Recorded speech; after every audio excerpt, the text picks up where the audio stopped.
Welcome to the Professional Development Speakers Series, sponsored by the National Dissemination Center for Career and Technical Education. My name is Abby Jean Kaler, and I'm president of the Ohio Council on Economic Education, a statewide network of 9 university-based teacher professional development centers for economic education.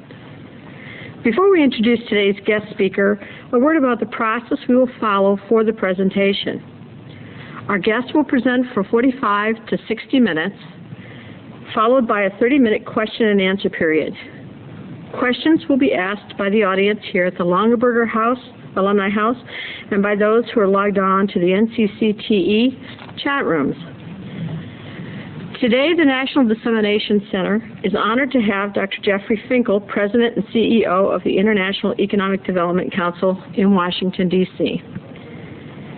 During this holiday season, it's hard to keep one's thoughts from drifting to the many bountiful delights that will fill our dining tables, especially at Thanksgiving. Most people have a favorite dessert or perhaps pie that simply must be a part of the experience. Did you know that a pie pan can come in 8 or 9-inch sizes? It might even be possible for a pie to be larger, maybe 10, 12 inches.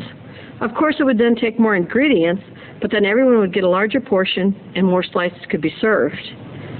Most of us would vote for the larger slices, I think.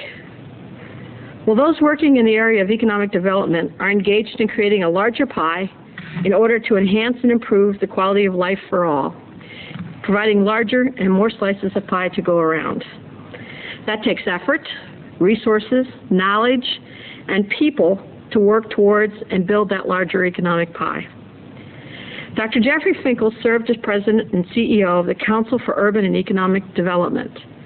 Upon joining CUED, Dr. Finkle began transforming the Council into the largest economic development membership organization in the nation, engineering CUED's financial turnaround with simultaneously significant growth in both membership and staff.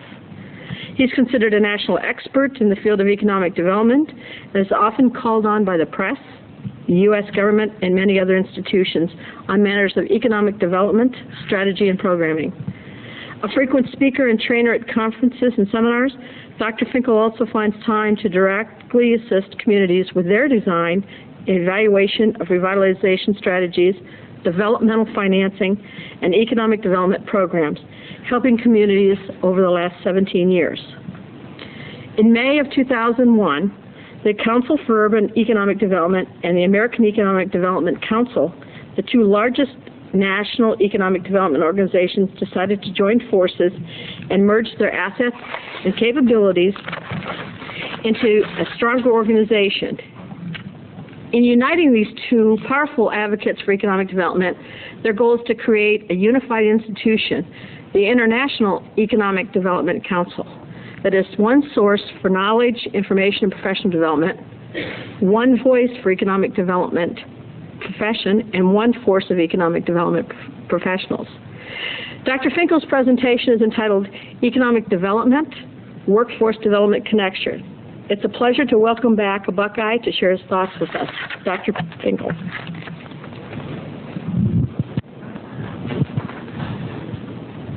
Great. Thank you very much. It's wonderful to be in Columbus today. It's always a pleasure for me to return to Central Ohio. Let me first talk about who the International Economic Development Council. The International Economic Development Council, as you noted, is a brand new organization. It's been in existence from May 8th of this year. Our members we are a membership organization, and our members are those folks who work in the field of economic development. They are trying to create, retain, and expand jobs and develop tax base, and frankly create wealth in communities all across the United States. Our membership is actually international, and about 10% of our 4,000 members work in economic development in places like Canada, Great Britain, Australia, New Zealand, and other industrializing and industrial countries. I'm going to talk today about the relationship between workforce development and economic development. And I'm going to talk about 4 specific aspects of workforce development. Why is workforce development important? who is involved in the workforce development scheme that is working in conjunction with economic developers? What are the trends and some specific cases by which economic developers are involved with the business community in trying to create a skilled workforce to make industries and specific businesses more competitive in the communities where they work? And then I'm going to generally respond with some conclusions about what are those major issues that we yet have to face. Why is the issue of workforce development important? And I think there are several things that have become abundantly clear in what one might call the new economy. Knowledge has become the driving force of economic growth in this country. It used to be that we were trying to create widgets. We'd take one widget, we'd add it to another, we'd belt it together, we'd bind it together, we'd screw it together, and that didn't take a lot of knowledge other than the development process that brought us to that point where the widgets were developed.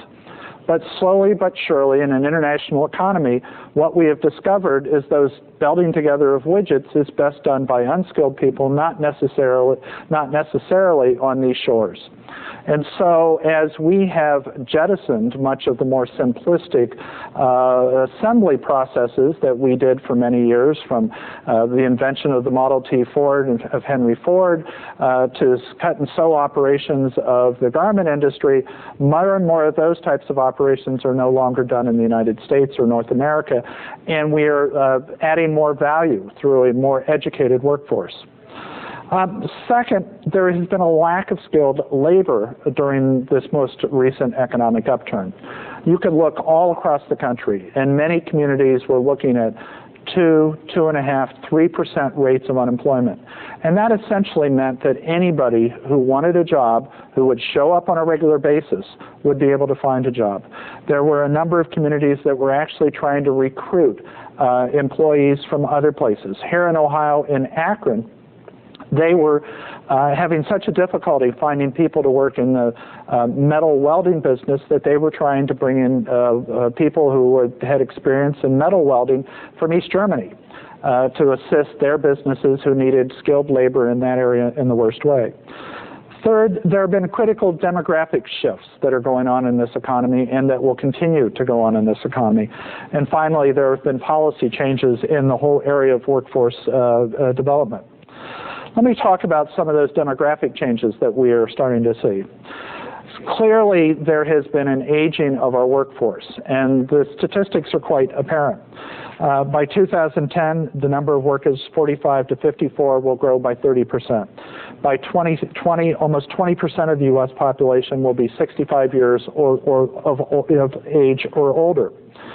There have also been a number of demographic shifts. There is clearly an ethnic shift going on. According to the Office of Science and Technology Policy, in 2050, 74% of the labor force will be women and minorities, and these are groups that have traditionally lagged in math skills and science skills. California, by 2010, will be a majority-minority community, meaning that Hispanics, African Americans, people of Asian descent will outnumber people of European descent for the first time in the history of any state in the United States. Many communities are actually using this to their advantage. There is a community outside of Auckland, New Zealand, that is going to become a majority-minority city in their country, and they're referring to their community in their marketing slogans as the new face of New Zealand. Many companies are waking up to the fact that they need to think about the complexities and diversity of their employee base, and how do you retain and grow a diverse employment base within a company. Along with these demographic changes, there are also economic changes that are going on. 75% of net new jobs will be in the executive, managerial, and technical fields. And many job growth will be in the math-intensive fields, and we need to prepare people with those new types of math skills that they will need in the future. For economic development, workforce availability factors have been, especially in high-skill locations or high-skill areas, have driven business location decisions by a number of businesses around the United States, both in terms of their decisions as to where to locate and where they should expand. During the most recent upturn, which we started to see probably some slide in the economic conditions in the summer of this year, places like Fargo, North Dakota had so many companies trying to expand in their community that they were in fact trying to recruit people to return to Fargo. They were advertising in the Minneapolis newspapers for young people that had graduated from high school in Fargo, North Dakota, and suggested to them that maybe they should return home, that there might be jobs available for them. They had a web page that clearly laid out what types of jobs were available in their community. The state of Iowa, which had one of the lowest unemployment rates in the entire country, was doing regional ads throughout the entire Midwest trying to attract a workforce to Iowa. And they were merely competing against other places that were already having employee skill shortages as well. An area outside in eastern Pennsylvania stopped trying to recruit new businesses to their communities because their businesses were concerned there were not enough skilled employees to go around to meet the needs of these growing businesses. So there has been a significant amount of demand for skilled workers all across the country, and this most recent economic uptick exacerbated that in a number of cases. To connect workforce and economic development issues, communities must be very careful in understanding what are those relationships between economic development and workforce. They must combine and coordinate job creation and job placement activities more closely. They must find ways to involve their business sector in workforce development decision-making. The old JTPA program basically allowed people that were involved in the skills development business to decide what skills did they want to train. I went to East New York, which is a subset of Brooklyn, a number of years ago, and they were training a lot of vendors. And there were probably 3 or 4 schools in the region that were teaching people how to weld and how to bend metal. The reality was, there in the Brooklyn section of New York City, there were no jobs along those lines. The workforce development delivery system had lost complete touch with what the marketplace changes were, and so we were turning out educated workforce for jobs that weren't available in the area. We need to make better use of labor market data so that as we train people of the future, that we understand, in fact, what are those trends and labor needs that people need. There are 2 websites that might be of an advantage to people that are trying to understand labor data better.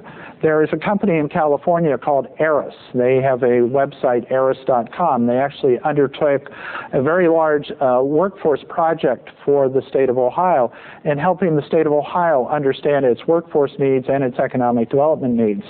A second website is developmentalliance.com.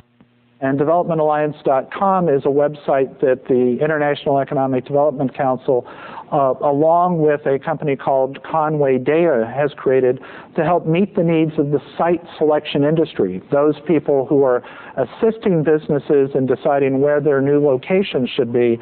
And on that site is a fair amount of demographic information that companies may need in the workforce area. Finally, the Workforce Investment Act of 1998, it put us in a position where we are now able to react better to the needs of the business communities. Hopefully the stories about East New York training metal benders that aren't needed in the economy evaporate, as we have included as a result of the Workforce Investment Act, more employers on the economic workforce delivery system, and as we put economic developers at the table. They are in constant contact with the business community, and they have some sense as to where the workforce shortages are, what are the skill shortages, and what do we need to train workers of tomorrow to look like to meet their needs. The next question that I want to address is, who is involved in workforce development? And there are probably 3, maybe 4 major players in the workforce development delivery system. The first is clearly businesses. And if we look at what is going on in the marketplace for workforce delivery, we find that businesses clearly are the major trainers of people. While we may be preparing people in K through 12 education, we may be preparing people at the community college level, we may be even training them at the university level, it is oftentimes the businesses that are the finishing school for the various employee needs of business. Motorola, for example, runs Motorola University. It is specifically there to meet the needs of their business and to grow people within their business unit to understand what they need out of their employees. Intel really would like people to walk in their doors with a 2-year associate degree, and they will finish them off. They will make sure they get the types of on-the-job training that they need in order to be successful in the Intel environment. But you can look business after business after business, and they are going to have some type of on-the-job training, some type of internal function that is going to bring skills to the people within their system. Second, while economic development groups really are not trainers, they leverage training in a whole variety of ways. The third way of training people, or who is involved in the workforce development system, clearly community colleges and universities, oftentimes in conjunction with workforce investment boards, technical schools, and oftentimes your K through 12 program may be the only training some people get as they end up in many of the service delivery functions that we have in the United States. So we essentially have a partnership, or at least from an economic development perspective, we have an essential triad of community colleges and universities, the economic development groups that are trying to intercede and speed on the development of a trained workforce, and businesses as the people who need the end product of what we're working with, a trained and skilled workforce. As I noted, businesses are training their own people today. Through a whole variety of methodologies, they are actually a skill delivery system that will take their employees and bring them up to a level that they need. Some of them would prefer not to be in that business. They would prefer that the training that is delivered to people before they come to their companies was sufficient that they could put them on the ground and running immediately. Many of them are quite frustrated that they feel that there's been an abandonment by the K through 12 programs, and that they are getting people with marginal basic skills when they walk into their business. If you looked over the last 2 or 3 years at the agenda items of chambers of commerce all across the United States, you will find that on almost all of the major Chamber of Commerce's policy initiatives, solving the problems of K through 12 education is almost on all of their lists, because the business community is somewhat upset that with the quality of workforce that they are getting when they hire directly out of the K through 12 system.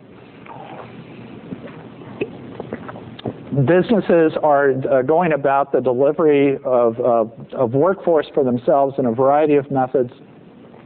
They have in-house capability, as I noted in the Motorola example or the Intel example. They are contracting with third parties such as community colleges or technical schools to either do training outside their facilities or on their facilities, or they're pulling together with other industry partners where there are economic development clusters so that they can train in specific types of craft. And I will talk about some of those as we get further along in this presentation. Economic development organizations, if we looked at what they were doing as few as 4 or 5 years ago, we weren't talking about workforce training. There was, we had come off of a recession.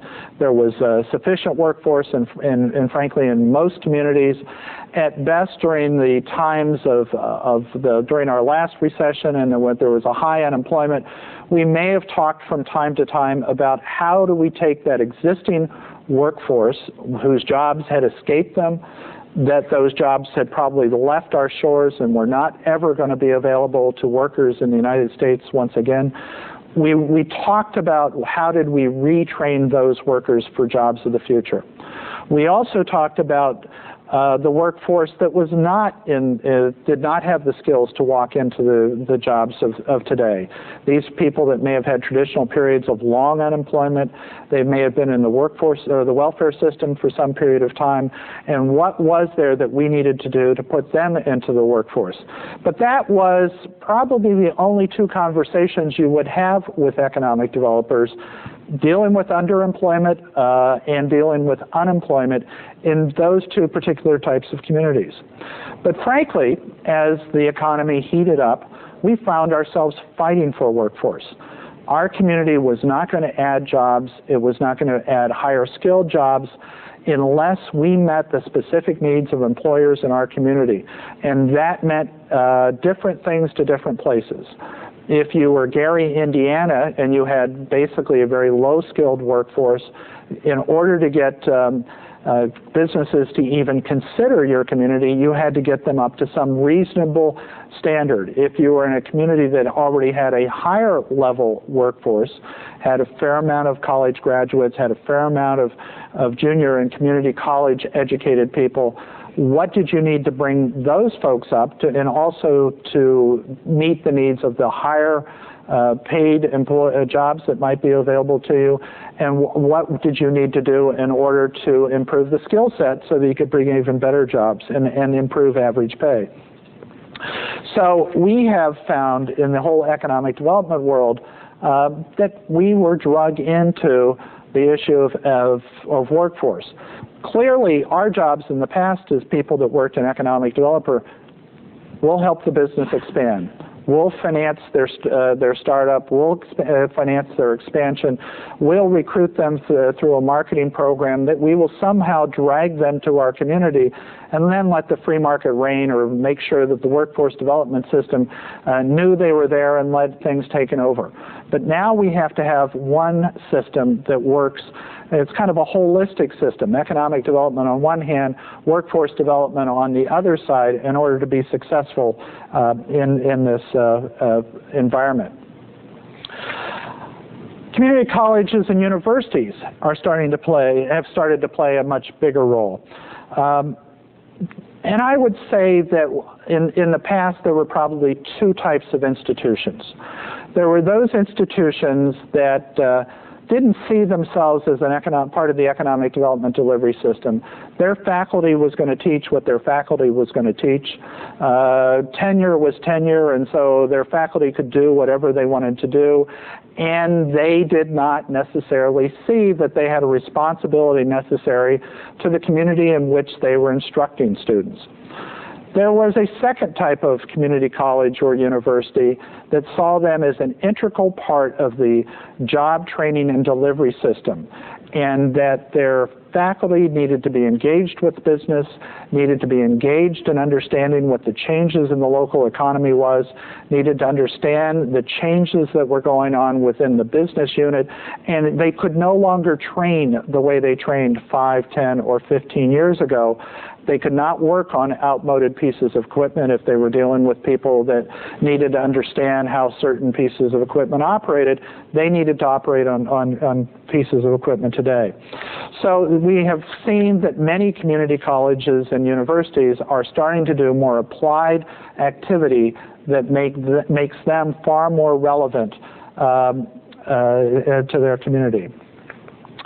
The economic development needs clearly relies on a partnership that's serving the needs of communities and their existing businesses, making better use of community assets, and helping to improve the community's overall economic development and community development. But special efforts clearly have to be made in a couple areas in the field of economic development. We need to continue to consider those people who have been lost out to the economy, the harder to serve populations. We did something over the last 2 or 3 years that may be difficult to deal with during this most recent economic downside, and that is we knocked out the supports of our welfare system. If our welfare system does not have the resources that it did 5, 6, 7 years ago, and if there are not jobs in the economy for those people, will those people be the first laid off? And if they are the first laid off, how quickly can we get them retrained and back into the economy? Or have we played kind of a silly trick on them, taking away a welfare program that is replaced by nothing when we go into economic downturns? And I think it's going to be interesting to watch this as we go into this downturn, particularly if this lasts for any period of time. Finally, small businesses are probably the least able to adapt. And that is where both economic developers and people involved in the job training and job development activities need to be particularly responsible. We need to be thinking about what are those needs of small business and how can we best serve their needs as they try to grow and as they have the strength they might have during this economic downturn. Let's talk about workforce development training, some trends and cases. I'm going to talk about 5 different types of partnerships, training regimens that we see in the workforce delivery system that is particularly for those people who are working in economic development. I'm going to talk about customized job training. How are we supporting certain businesses by meeting their needs through some customization? Second, the role of industrial clusters and how communities are responding to the needs of particular clusters of businesses. Third, separately but closely related, how do business consortia work together for purposes of workforce training? Some specific partnerships and some state-initiated networks for meeting the needs of the workforce delivery system. Customized job training is an approach South Carolina uses very well. If a business is thinking about going to South Carolina, one of the things that you can expect almost immediately is for the state of South Carolina to step up to the table and say, we will help or undertake most of the job training that you need for your business when you come to South Carolina. There are many states that as companies think about locating in this, they will want to give them a large grant or they'll want to give them a large tax break.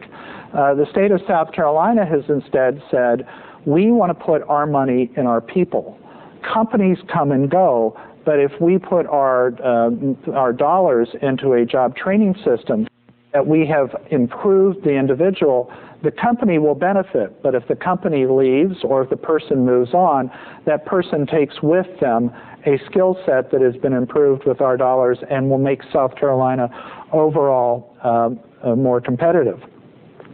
They are using community colleges, technical colleges, and in many cases when we're talking about job training customization, we're talking about using both public dollars, as South Carolina does, but we're also talking about matching private sector dollars or using private sector dollars in total. Customized job training can have a variety of focuses. It can be incumbent worker training. It could have a small firm focus, or as South Carolina does, focuses it on incoming businesses as part of your business attraction or business incentive program. You can use a contracting basis for delivery of services based on a performance-based contracting. And it's a way of helping to increase your per capita income or wage rate of your particular community. When you talk to economic developers, they are generally trying to do 2 things. They're trying to decrease unemployment if unemployment is high, or they're trying to increase per capita income. So there are many communities, in fact, won't let their economic developers work on low-wage jobs because they want them working on things that are going to improve the economy as a whole or improve the average income of folks. California has an employment training panel that they have set up to assist businesses, and it is administered through the California Employment Fund. This fund helps reimburse for costs developed and implemented using customized training for new or existing employees.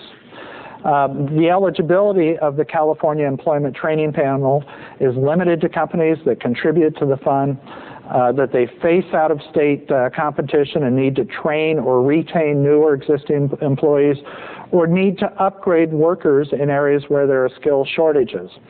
There are a number of results that the California program has helped employers increase productivity, improve employer retention, and helped employees gain more meaningful employment and increased wages. Let me talk about industrial clusters and what they mean in terms of the economic development delivery system and how that relates to a workforce delivery system. When you look at the economy around the country, there have been centers of excellence or places where economic development activity seems to happen rather naturally. For a long time, we would say that Pittsburgh was the steel capital of the United States, New York the financial capital, Hollywood the film capital, Akron, Ohio the polymer capital, the tire capital, Detroit the auto capital. And as you looked at various places, there seemed to be a synergy going on. We call those economic clusters. Those are places that for some reason there is a fair amount of synergistic economic development activity going on, and that economic development activity is not only, it may be naturally occurring, but it is also supported by networks of companies and or people getting together to support those industries. It might be job training systems that have been put together to support those like companies as people go through various aspects of job training, either in the community college or the technical school or the university. The universities in that area may be turning out specific types of research to support that particular cluster that is strong in that community, along with some advanced training of that cluster. So these clusters or concentrations of businesses act as magnets for other companies to show up, have the ability to attract new suppliers, and you then have a system where the bankers tend to know how to finance those types of businesses. There may be venture capital activities that are common to these types of businesses, so there becomes a synergy that allows more of those types of businesses to grow. Regions and businesses that understand their clusters are now using this whole cluster concept as a way of training the workforce to meet the needs of that cluster as well. They set up shared skills that they need out of the job training business. This can help alleviate the concern for talent poaching. Talent poaching has been particularly severe in the Silicon Valley area over the last 2 to 3 years. A person would go to one company, they'd work 6 to 9 months, somebody else would steal them at a higher salary with more stock options, they would move to another company, and that has been going on for the last several years. I think the collapse of the dot-coms and some of the stock options may well have leveled that out with some diminishing of employment opportunities in Silicon Valley. Some companies elected to get out of the Silicon Valley competition for talent poaching completely by going to places where they were the dominant player. 3Com, for instance, I believe moved a large part of their business unit to Omaha, Nebraska, because nobody else was located in Omaha, Nebraska who would pay better than them and steal some of their talent. But anyhow, back to the issue of industrial clusters. These groups in the whole cluster, the specific business, would come together to tell the community colleges, technical colleges, how in fact they could train their workers and what basic skills that they would need for their particular businesses to be successful. To give you an idea of some clusters, the state of Connecticut is focused on these clusters. Just to name a couple of them, they are focused on bioscience, they're focused on metal manufacturing, and they're focused on plastics. And it is their belief, based on the companies that they have certain concentrations on in their economy currently, and based on the skill sets and other support systems that they have, that they can hold those types of businesses in their community and grow those types of businesses. Aerospace components manufacturers, which was one of the clusters that was in the state of Connecticut's system, is supported through a whole series of tools that's trying to strengthen the state aerospace sector by improving the sub-tier supplier community in productivity, knowledge, skills, and operating cost. This same cluster's aims are to offer a standing curriculum to raise competency of incumbent workforce by launching workforce development team from member companies, conducting sector-specific training in areas such as math and blueprint reading that will support that specific cluster and the growing needs of those businesses as they evaluate what they need internally out of their employees and what they are seeing as shortcomings of new employees as they come into their businesses. The benefits or the results, they have had a net economic impact of more than 7.9 million. They have 54 companies participating in training. They have attracted the interest of high schools so that they are starting to bring people in at the high school level and go directly to these businesses, and increase contact with smaller manufacturers so that those smaller manufacturers could be prospective vendors to these larger companies in this particular sector. Business consortia. In the whole scheme of things, business consortia are not that much different from the whole notion of clusters, but it's a way that businesses that work together to achieve a common set of goals. They are primarily used by small businesses with limited resources to overcome cost challenges in training in new and incumbent workers. Oftentimes we will see states or local governments support these business consortia in a way that puts those businesses in a better competitive framework. There's been a fair amount of work and knowledge around the Emilia-Romagna area of Italy, and one would say that that was essentially a business consortia, and the Emilia-Romagna governments in Italy spent a fair amount of effort and money supporting those business consortia to make those businesses particularly successful. The third example is the Wisconsin Regional Partnership Program, and it is a regional training board for the greater Milwaukee area of Wisconsin. And it houses and promotes a whole series of programs to support training. It's the most developed of the Wisconsin Manufacturing Training Consortium is the most developed of all of the regional training consortium. It includes close to 20 firms covering approximately 30,000 workers. It is concentrated in the metalworking and electronics controls industry. To be a member of the consortium, firms are required to benchmark a growing percentage of payroll to training frontline workers, train according to standards set on a sub-firm basis, gear hiring internal labor market promotions to worker achievement on those standards, and administer the enhanced training budgets. So it is clearly a program that has been set out with clear objectives to meet the needs of the particular employers that have helped set up some specific benchmark. Finally, I'm sorry, it's not finally. Workforce development is also occurring through a number of partnerships. I noted that triad of partnerships in an earlier slide: businesses, economic development organizations, and community colleges. Businesses will continue to provide the bulk of workforce development training for employees.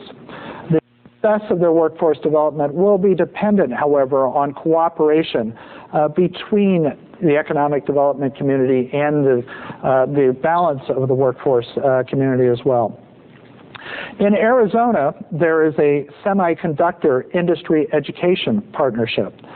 Semitech is a partnership among 10 major U.S. semiconductor manufacturers.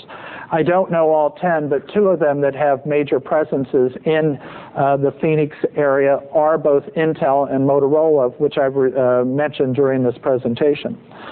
The partnership includes the Maricopa Community College District, Phoenix's area's economic development organizations, Phoenix's area vocational technical high school.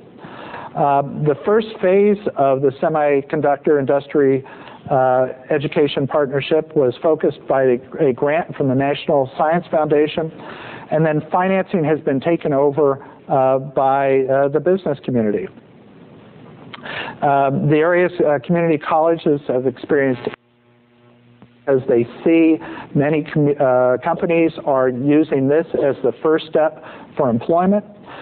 They're finding that more suppliers are involved in this consortium, and that there are many other communities outside of the Phoenix area that have participated, 70 at this point. Finally, the state workforce development training initiatives. And as we entered this most recent upturn in the economy, every state realized that they would have more responsibilities in the workforce development area. I specifically mentioned the state of South Carolina. We talked about California in this program. I talked about the state of Ohio having to do a significant study around the state of Ohio, trying to better understand the workforce needs. So we're seeing more and more training initiatives specifically coming out as a result of states wanting to participate and make their businesses more competitive, and frankly, are their potential employees more competitive to those businesses who are potential employers in their state. Another program in California is the BRAIN program, the Business Resource Assistance and Innovation Network. And its total goal is to develop and conduct assessment of human resource needs of their critical high-growth industrial sectors. And they go throughout the state, they look at various clusters or sectors, and they focus specific training programs around those particular fast-growing clusters or higher value-added clusters that where the businesses of the future will be growing. It is state-funded. The program and activities are performance-based, and they are trying to develop and plan strategies and activities based on regional and local needs and conditions. Since its start in 1997, BRAIN has extended its network to more than 100 regional centers, focusing on clusters in biotechnology, multimedia, environmental technologies, and they've helped participating businesses increase their wages, increase their numbers of employees, and attain higher cost-benefit ratios. So let me go through some conclusions. Workforce development training will continue to play a critical role well into the future because the economy will continue to experience major changes and have increasing need for skilled labor.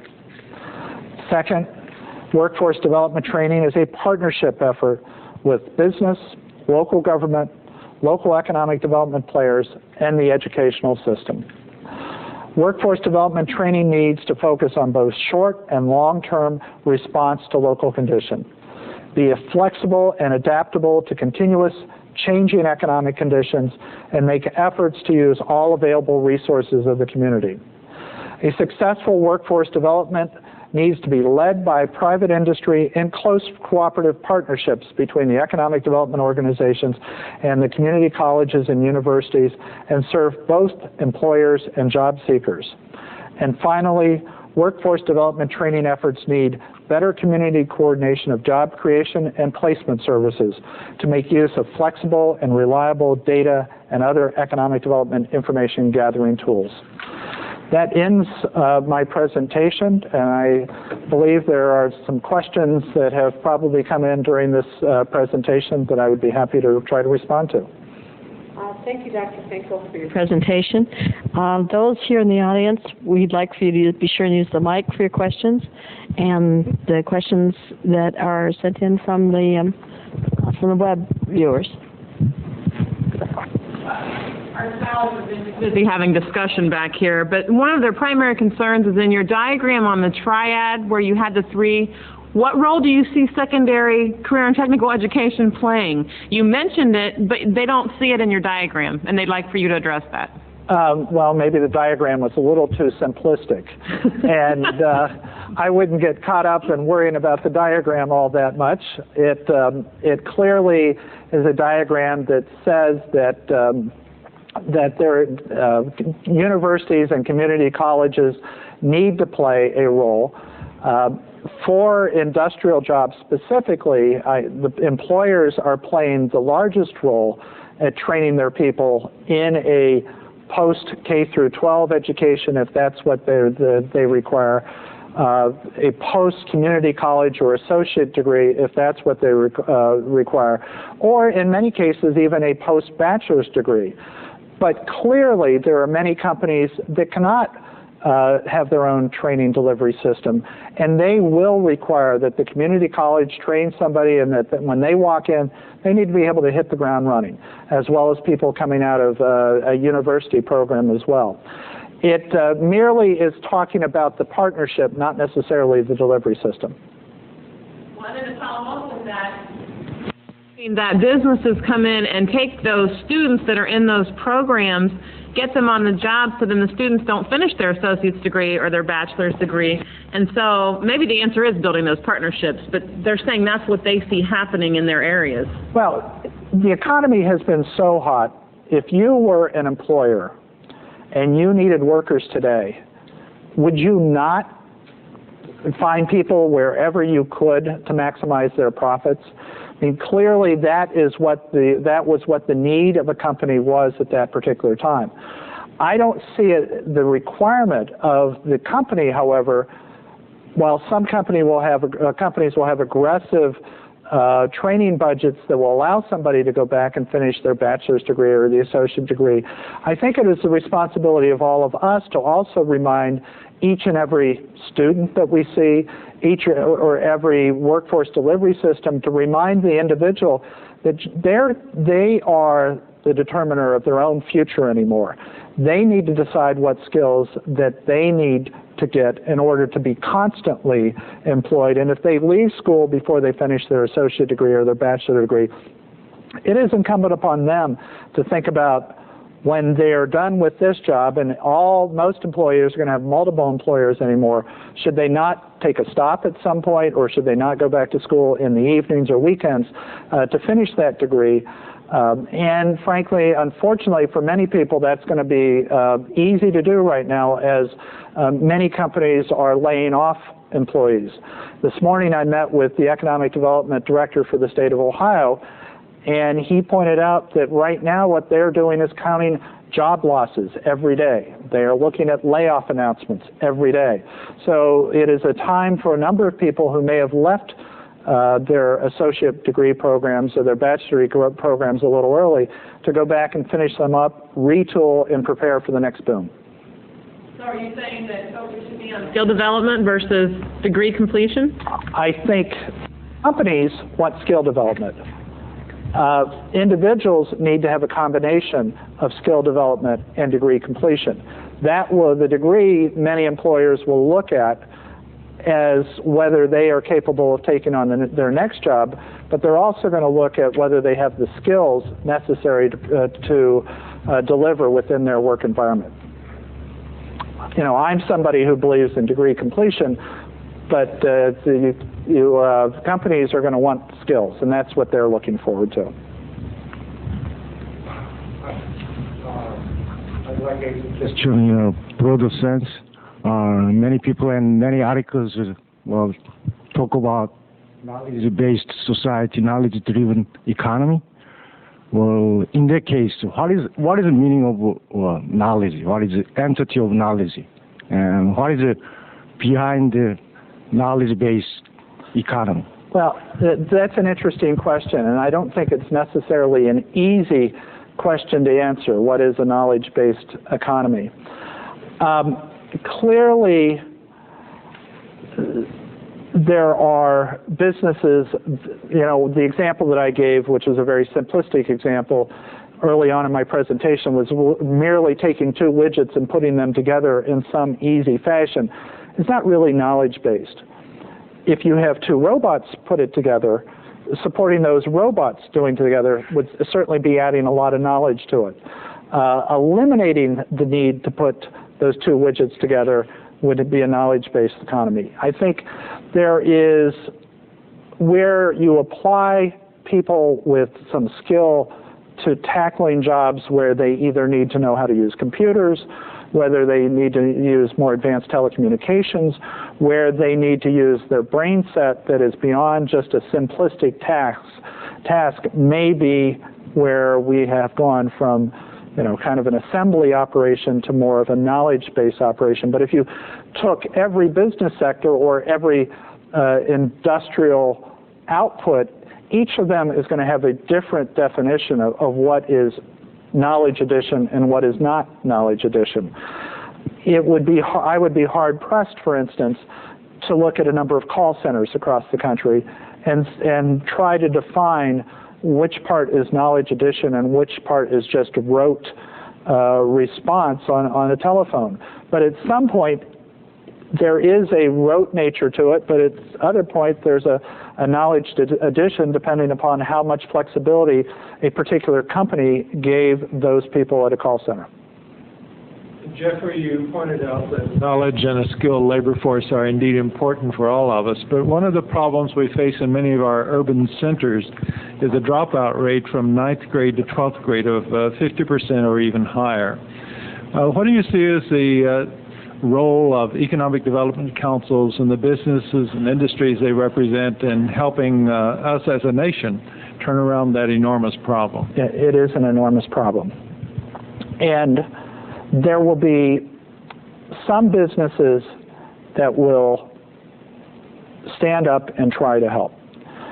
But I think, and they will do it out of civic engagement, they will do it out of good corporate citizenship, they will do it out of some philanthropic reason for doing so. Maybe it's because they actually derive employees from that particular neighborhood or center.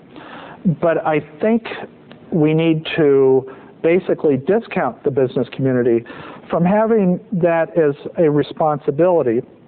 I would love them all to be responsible.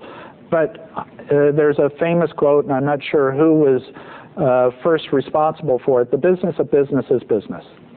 We want them to make profits. We want them to reinvest in themselves. We want them to create jobs. We want them to be successful. I don't want to pass on to them necessarily our things that are more a government responsibilities. And economic development organizations are essentially a quasi-governmental we have a responsibility that is somewhat quasi-governmental, since most economic development organizations receive economic development or public dollars, as does the workforce delivery system, as does the K-12 education system, as do community colleges and state universities. So that is the consortium that needs to be responsible for looking at that delivery system that is failing us. And there are both social and economic underpinnings to those communities that we are trying to address. I don't think there's anybody probably listening to this or in this room that is not trying to address that issue in some way or another. It is not easy. That is one of the reasons that many companies have taken on that issue through their chambers of commerce, saying the way things are working is not acceptable. I think maybe that's one of the reasons the state of Ohio has attacked through its the court case the complete change of the school funding formula here in the state of Ohio, so that your rich suburban jurisdictions are not getting better classroom sizes than our poor inner city or poor rural communities. But at the same time, look at what's happening within our where businesses are located. Businesses are located on the edge of town for a reason, because that's where smart people are living. They are saying that it is easier for many people to commute because they're living on the edges of the city, and many of them are chasing school systems. and that's why they are locating there. We need to make it more attractive for businesses to locate in our central cities. We need to give them a better product that comes out of our school delivery system, our community college system, in order to make that successful for them. Question from Lisa Foley in Reno, Nevada. How do we effectively maneuver through educational system bureaucracies, most of which are Carnegie-driven, not performance-based? That's a good question, and unfortunately, I don't have a good answer. I'm hoping that you have future speakers in this series that actually understand more about the bureaucracy of school systems and performance delivery systems than I do. And as a result, I'm just going to have to pass on being able to answer that, and hope that at some point in the future in this series there will be somebody who can do a better job of answering Lisa's question. I'd like to ask a question regarding the last statistics that I saw indicated that about half of the high school graduates are going on to higher education. And of those who go on, only about half complete. So we really got about 75% of people who are finishing high school that are not going to complete the program. What do you see as a role for economic development and workforce development for those people? Well, it's for the people who are not completing their 4-year baccalaureate program. Or a 2-year associate degree. Well, you know, I think we've made a mistake somewhere along the way. And it was made as early, it was certainly in existence when I was in high school, and I graduated here in Central Ohio in 1972. And somehow, somewhere, we've convinced people that you are only successful if you have a 4-year college degree. And we somehow diminished the technical school and the community college, and we said that is a lesser path. In fact, I gave a presentation at George Mason University in Northern Virginia one time, and I said we spend more money at universities building moot courts for attorneys than we do building a sample factory floors. And the funny thing about that is when it got they did a transcript, they changed moot courts to food courts, and that we spend more money on food courts at universities than we spend on sample factory floors. But we did make a serious mistake of somehow saying, unless we get that 4-year liberal arts degree, you're going to be somewhat unsuccessful in economic terms. I think we have two groups that we actually have three groups we need to focus on. We need to focus on that person who does not make it through high school in the first place. And we need to figure out how do we round out their skill set to make them successful in the marketplace. Second, we need to take that person who is only going to go through K through 12, and we need to make sure that they are employable immediately. And we need to put them into a track that says that this person has skills and that they are readily marketable without having to go on and do any post-high school education, and that actually they can be of productive nature to many numbers of businesses. There will be lots of jobs that I would acknowledge that they will not be able to take on. We need to take on those groups of people who start on a 4-year baccalaureate degree who do not complete. But we don't want to leave them in a situation where, well, they took their first English course and their first history course and their first, and they made it through a year and a half before they decided they either couldn't afford it, other family responsibilities got in the way, or college wasn't for them. We needed to make sure that they were directed in the right way so Intel computers could take them on and then train them to the level, because an Intel computer job will, in many cases, a 2-year associate degree and then going to Intel will outpace most 4-year baccalaureate degrees in terms of pay the minute they walk out of school. And then finally, we need to round off the skills of many people with 4-year degrees. I don't, in the organization that I work for at this point, Now, we are a policy-focused economic development trade organization, but I almost don't hire anybody with less than a master's degree anymore, because a bachelor's degree just is not going to cut it for our organization. But so each organization is going to have an entry-level job that is going to be a bare minimum, and we need to make sure that we are rounding off those skills to meet those bare minimums. I have a follow-up question to what I believe was Lisa's question in Reno, Nevada, and some of the scholars' questions about the issue of secondary education. Those of us who are involved in secondary level career and technical education, I think, are chafing just a little bit at the omission of secondary level career and technical education in your triad, like Becky had said, about the consortia of the economic development councils, the community colleges, and the private businesses. But one of the things that I wanted to add that I think might be helpful to this discussion, and it goes back to the issue of the Carnegie units versus sets of skills, I'm not sure what we know a high school graduate can do, or a person with an associate's degree can do, or a person with a four-year degree can do, just by nature of having that degree or title behind their name. I think what you were getting at earlier about developing a skill set is the more important issue, at least in this day and age, when it comes to placing people in very specific industry cluster areas.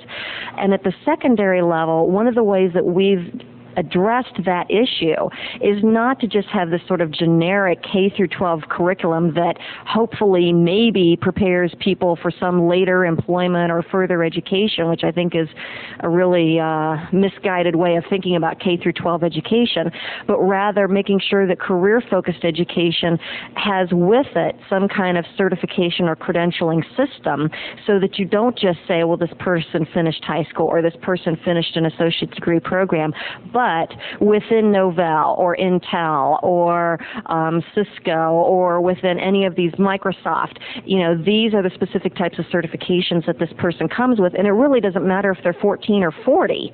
These are the certifications that they come with.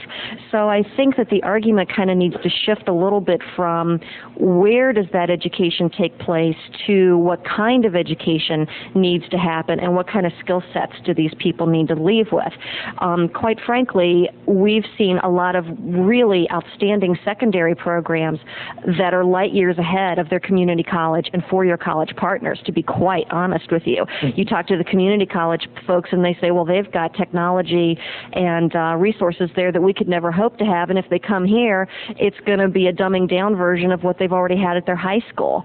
So I think all of us need to come together and say, okay, what is it that we're really here to accomplish, and how can we work together and not compete with each other for students or for workers? So that's my soapbox statement. Now I have soapbox statement was perfect. Okay, now I have another completely different question about ethics when it comes to economic development. One of the things that I've really been torn about in career and technical education in the last 15 years is who are we really serving here? Are we serving students? Are we serving employers? Are we trying to serve both? And when do those two interests compete with each other? So when we look at economic development, to what extent does the International Economic Development Council look at the ethics of building employment opportunities within particularly underserved areas, where the question may not be, how can we get all of the workers that we need for all of these jobs, but rather, how can we provide employment for people who need a living wage and need safe and decent living conditions along with that. We still have an issue in the United States where people are working for employers that are less than ethical, who have less than desirable conditions where they operate their businesses. So how do you balance the ethics of economic development with the business side of making sure that our economy grows and thrives and that businesses continue to make profits and contribute to our entire system? Well, in my presentation, I noted that in the workforce delivery world, businesses are the largest trainer of skilled workforce for themselves. In the economic development delivery world, it is also fair to say that economic developers are not working on 100% of all business locations. They are not involved in 100% of all relationships between businesses and communities and workers, they're probably involved in less than 5%. So, I've got to limit my view of the world to where there is an economic development interaction between a business and a community. And I would tell you that generally, most economic development professionals are trying to improve the average wage within their community. So they tend to be working only with businesses that are going to pay higher than the average wage within a community. At the same time, from time to time, they will work, if they're improving a downtown, they may well work with a hotel. It is difficult. I think we all would acknowledge that hotel workers or tourism-related businesses do not pay very well. And that somebody who works as a janitor or works as a housekeeper in a hotel may not be making a living wage, although they certainly are meeting the minimum wage. What do you do as an economic developer? Do you say, I'm not going to work on that? By doing so, you're also accepting the fact that you don't want to do anything to improve the vitality and the look of your downtown. So is it a question of ethics? I'm not sure I would say that that's an ethical dilemma, but it's certainly a dilemma just the same as to how a community approaches some of those issues. It is, but I will tell you that I don't think that, I don't know of any economic developer who is supporting sweatshops, who is today on the front page of the USA Today, there's a major story about people who are working for sub-minimum wage, almost calling them slaves. And I don't know of anybody who's professional in this field that's doing anything along those lines. Jerry McMurtry from Idaho would like to know, I lost his question here. Oh, here it is. He would like to know about the, sometimes when you talk about economic incentives, it can come back to hurt education. And so he would like to hear you address that a little bit more in depth. If what he is saying is that if a community grants a property tax relief to a business and does not exempt education from that property tax exemption, then he is right. But many communities or many states have set up systems where the educational institution does not get hurt, or the local school system does not get hurt when they are given away tax breaks. So it depends. Tax exemptions based on business incentives, economic development incentives, is done on a state-by-state basis. So you have essentially 50 different systems around the country. As I noted, that some states will exempt the schools when they give the property tax relief, other states don't. And it is up to the community and the school system to make sure that they engage in that discussion and don't roll over and play dead, frankly, when somebody is giving away their tax base.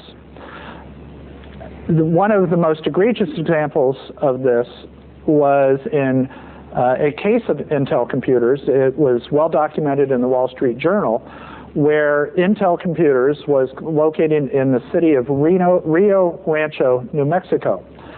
And they essentially gave away most of the tax base, gave them an exemption. And lo and behold, more people moved into Rio Rancho than Intel and the community expected, putting a severe strain on the school system.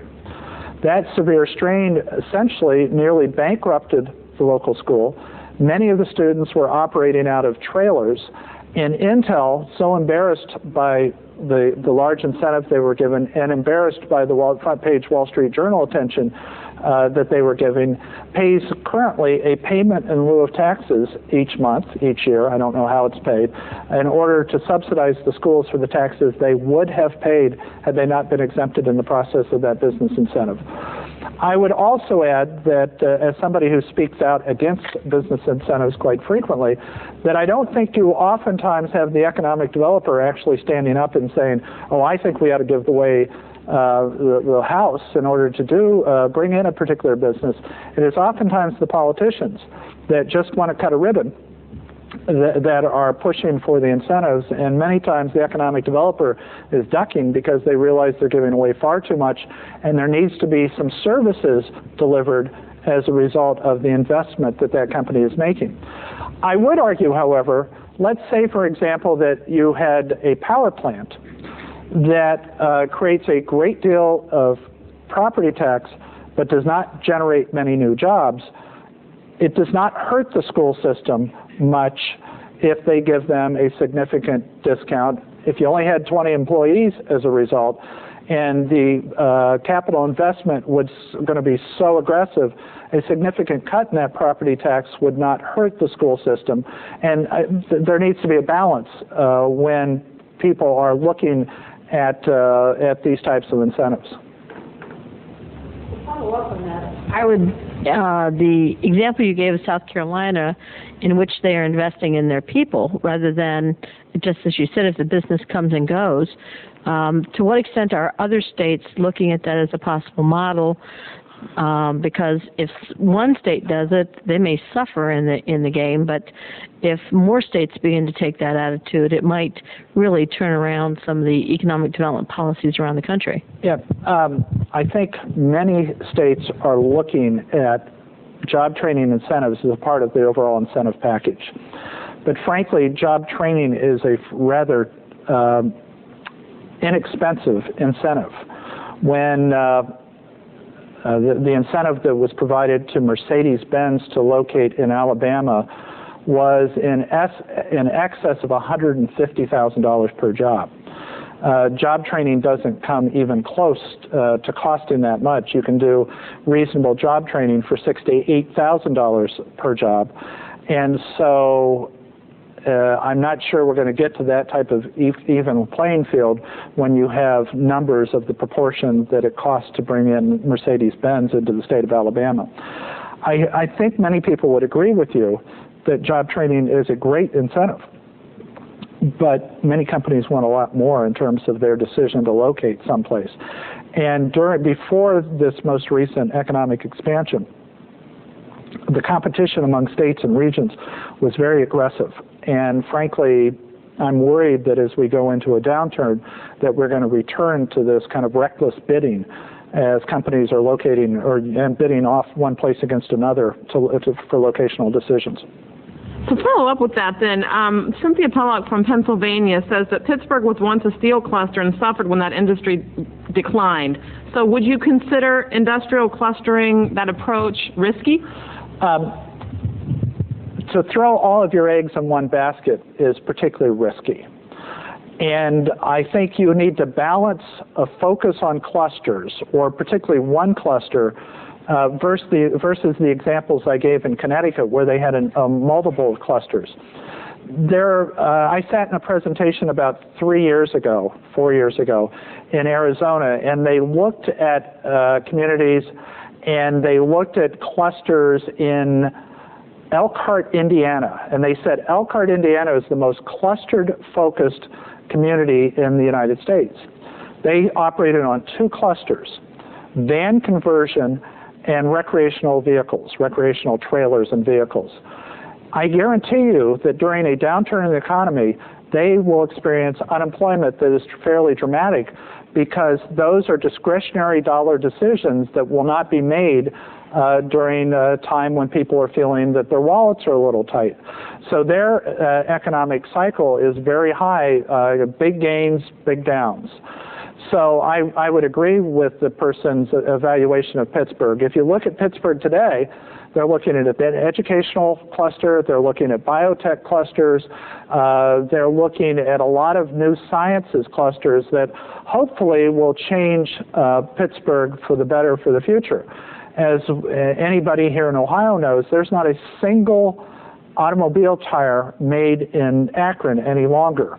It has experienced much the same problems that Pittsburgh experienced in the steel industry, but it is a hub of polymers.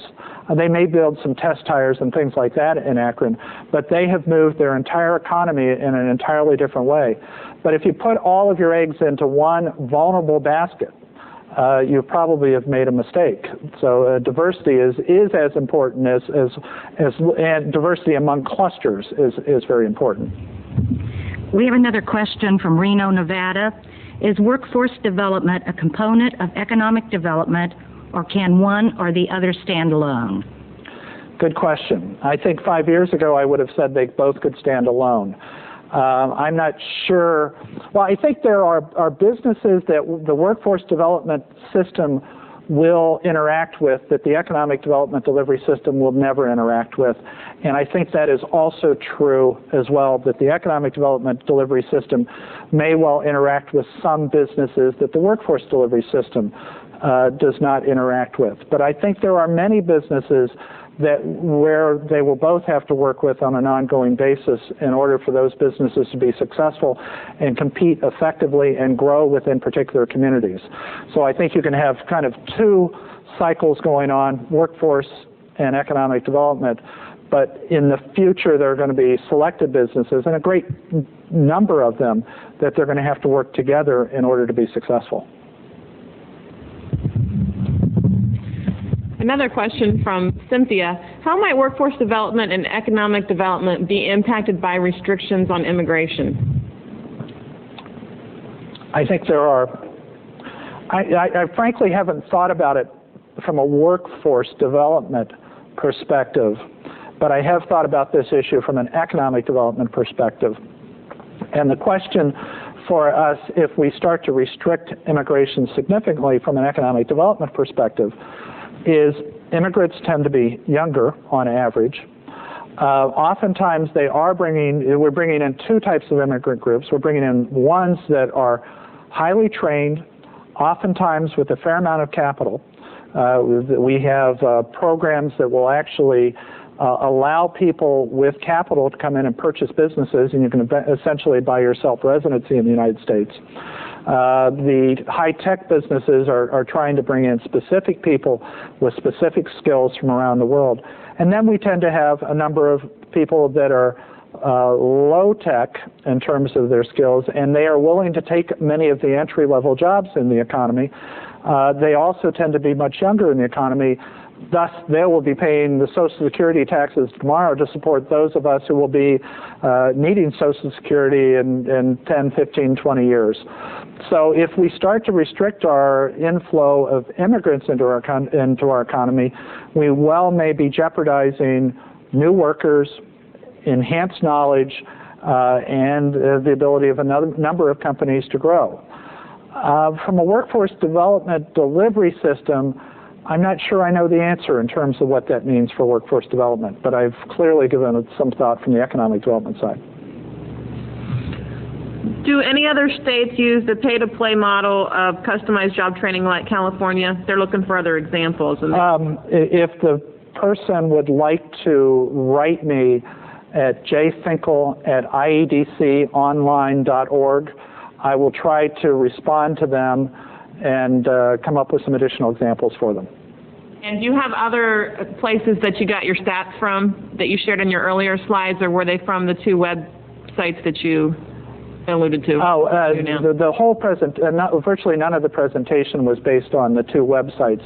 Those are websites that use workforce data in ways that communities need to be thinking about.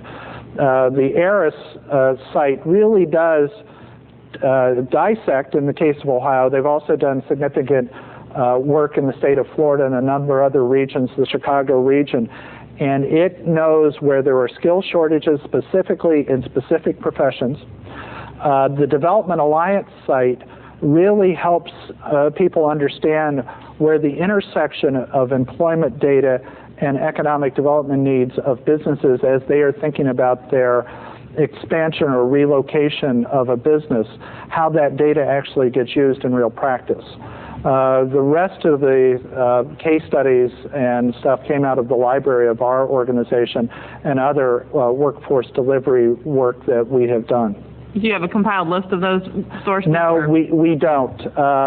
There is on our website, iedconline.org, a publications catalog, and there are some workforce publications there, but I would not look to us as the definitive place for workforce knowledge. I'd look to us as the definitive source for economic development knowledge.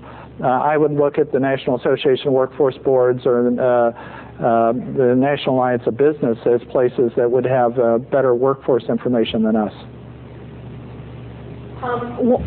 Some of the economic information that is available relative to employment shows pretty clearly that large businesses are pretty much downsizing and not increasing their employment over time, and that the real growth around the country seems to be in much, much smaller types of employment situations, businesses under 200, businesses under 100, which would suggest that one of the future areas of growth really is in the support and development of entrepreneurs at smaller local levels.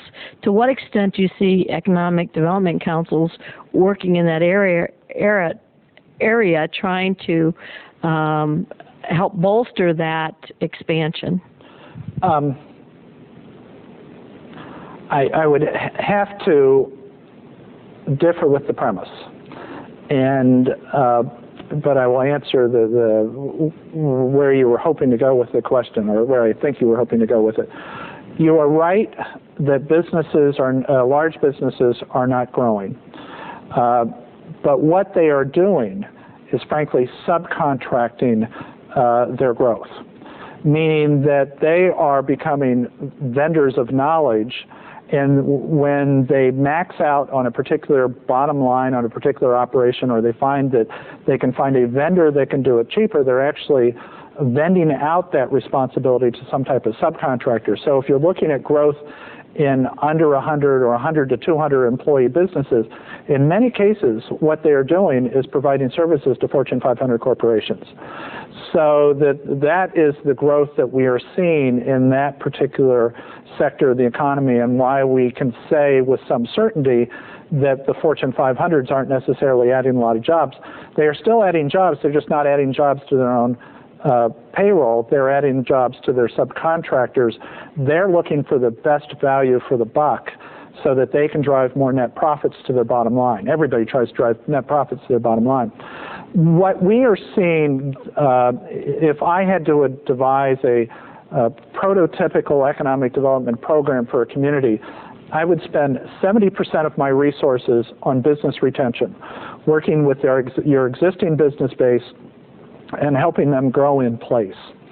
I would spend 15% of my economic development budget on marketing, external marketing, trying to win the big game that's out there that's going to make a decision about where they're going to locate.